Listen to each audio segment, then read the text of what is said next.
आज की कहानी है पापा जी आपको खाने में कोई कमी नहीं लगी। दोस्तों, कहानी शुरू करने से पहले अगर हमारे चैनल को सब्सक्राइब नहीं किया हो तो कर लीजिए ताकि आपके पास पहुंचे हर रोज नया वीडियो। नई नवेली दुल्हन रुचिका का विवाह अभी 15 दिन पहले हुआ था। अभी तक उसकी पहली रसोई भी नहीं हुई थी। पहले सारी रस्में, फिर हनीमून। अभी घूम कर आई, उसे 2 दिन ही हुए थे। जब भी वह कुछ काम करने उठती उसकी सास उसे ये कहकर कि अभी तुम्हारी पहली रसोई भी नहीं हुई है, काम करने को मना कर देती। लेकिन घर में घूमती फिरती उसने देखा कि जब भी उसकी सास रसोई में खाना पकाती सभी घर वाले उनका सहयोग करते थे। जैसे कि उसके ससुर जी हरी सब्जियां साफ करते, आरो सालकर पानी की बोतल भरते, देवर जी प्याज, हरी मिर्च, टमाटर आदि काट कर देते। उसकी ननद आटा लगाती और खाना बनने के बाद पूरी स्लैब को अच्छी तरह साफ कर देती थी। और उसके पति दाल चावल बीनकर धोकर वो अपनी मम्मी के साथ उसे बनवाने में मदद करते थे। फिर खाना सब लोग एक साथ डाइनिंग टेबल पर बैठकर खाते थे, जहाँ सब अपने मन की बातें एक दूसरे से साझा करते थे। केवल रसोई नहीं, हर काम में वो सब एक दूसरे की मदद किया करते थे। काम किधर निपट जाता था पता ही नहीं चलता। घर के अपने अपने काम निपटा कर सब अपने बाहरी काम के लिए निकल जाते। जैसे ससुर जी और कार्तिक, उसके पति अपने कपड़ों के शोरूम, देवर नमित अपने बैंक और ननद कॉलेज। उसके बाद उसकी सास यहाँ से घर काम करवाती।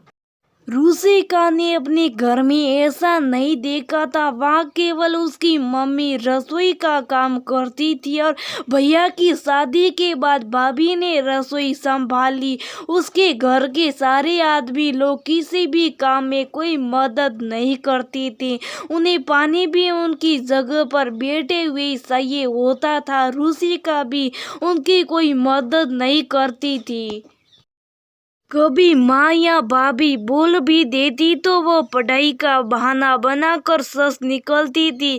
वे दोनों अकेली सारे काम करते हुए परेशान होती रहती। और तो और खाने में भी 10 नखरे मीन मेक निकालना उनकी आदत थी। पर यहाँ तो सब बिल्कुल अलग। यही सब रुचिका के दिमाग में चलता रहा। आखिर वो दिन आ ही गया, रुचिका की पहली रसोई। उसकी सास ने उसे पहले दिन ही कह दिया था कि कल तुम्हारी रसोई की रस्म होगी, क्या बनाना चाहोगी बता दो, मैं बता दूं। पर रस्म में तो ससुराल वाले बताते हैं कि क्या खाना है। नहीं बेटा, हमारे यहाँ ऐसा नहीं है। नई दुल्हन अपनी इच्छा से अपने परिवार को जो भी बनाकर खिलाती हैं, पूरा परिवार उसी को खाता। अपनी इच्छा की चीज बनाने से उसे कोई परेशानी भी नहीं होती। उसे वो अपने तरीके से बना सकती है। तुम मुझे बता दो ताकि सारा सामान तुम्हें एक जगह मिल जाए। रुचिका ने अपनी पसंद और वह चीजें जो उसे आसानी से बतानी आती थी अपनी सास को बता दी। लेकिन फिर भी दिमाग में पहली रसोई को लेकर उथल पुथल मची थी। पता नहीं कैसा बनेगा, सबको पसंद आएगा या नहीं, इस चिंता में उसे रात को ढंग से नींद भी नहीं आई। सुबह तैयार होकर वह जैसे ही रसोई में पहुंची उसने देखा सभी उसके सताए हुए खाने की तैयारी करने में लगे हुए थे। ससुर जी पालक साफ कर रहे थे, ननद ने आटा लगा कर रख दिया था, देवर जी सब्जियां के लिए और सलाद के लिए प्याज, टमाटर, हरा धनिया, हरी मिर्च काट रहे थे। सास ने गैस पर दूध चढ़ा दिया था, भिंडी काट दी थी। इतने में उसके पति कार्तिक भी वहां आ गए। उन्होंने खीर के लिए चावल बीनने शुरू कर दिए। जैसी सारी तैयारी हो गई, रुचिका की सास ने रुचिका से कहा, आज की रसोई तुम और कार्तिक दोनों मिलकर बनाओगे। क्योंकि तुम्हारी शादी के बाद तुम्हारे साथ उसकी भी ये पहली रसोई होगी। जो भी मदद करनी होगी वो कार्तिक करेगा। जब खाना बन जाए तुम हमें बुला लेना। कहते हुए उन दोनों को अकेला छोड़कर वह सब अपने दूसरे काम करने चले गए। रुचिका और कार्तिक ने एक दूसरे की मदद से खाना बनाना शुरू कर दिया।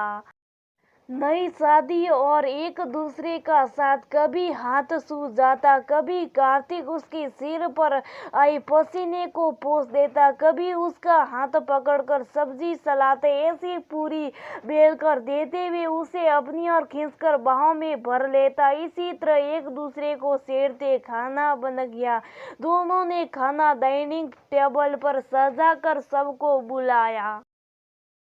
डाइनिंग टेबल पर सबने उनकी बनाई हुई पालक पनीर, भिंडी की सब्जी, खीर और पूरी को तारीफ करते हुए बहुत सवाल लेकर खाया। सबकी रुचिका को खीर में थोड़ा मीठा कम लगा और भिंडी थोड़ी ज्यादा नमक वाली, लेकिन किसी ने कोई शिकायत नहीं की।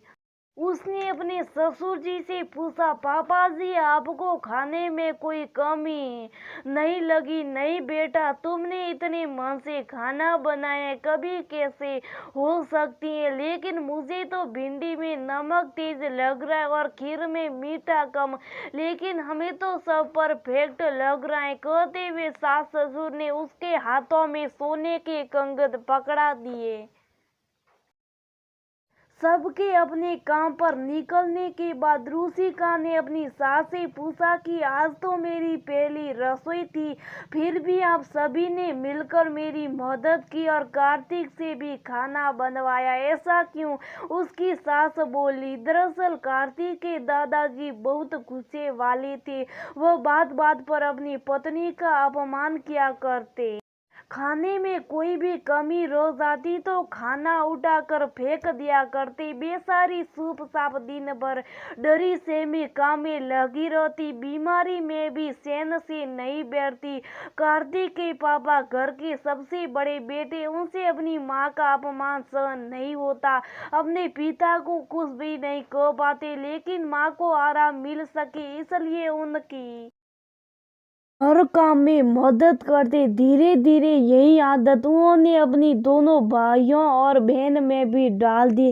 फिर मैं शादी होकर इस घर में आई तो मेरी सास, देवर, ननद और पति मेरी हर काम में मदद करते। बच्चों में भी यही आदत डाली। आज कार्तिक को भी इसीलिए तुम्हारे साथ काम करवाया, ताकि एक पति के रूप में वो ये समझ सके कि औरत को अपनी गृहस्थी चलाने के लिए कितने काम करने पड़ते हैं।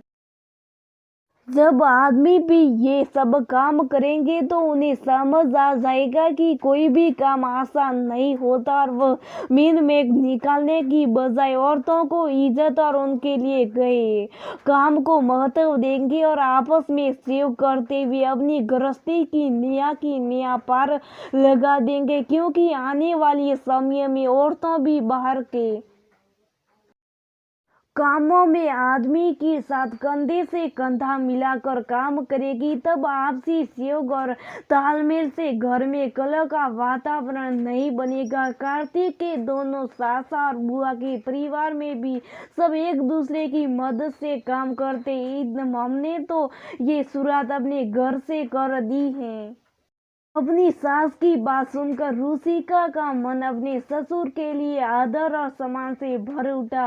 वो बोली, हाँ माँ, मैं सौभाग्यशाली हूँ जो मुझे ऐसा घर परिवार मिला, लेकिन अभी मुझे अपने मायके में भी ये सुधार करना है। फिर मेरी भाभी को अपने मायके में और उनकी भाभी, इस तरह धीरे धीरे एक दूसरे से सीख हम समाज में पर्याप्त औरतों के प्रति लोगों की धारणा को बदल पाएंगे, जिससे औरतें खुलकर सांस ले।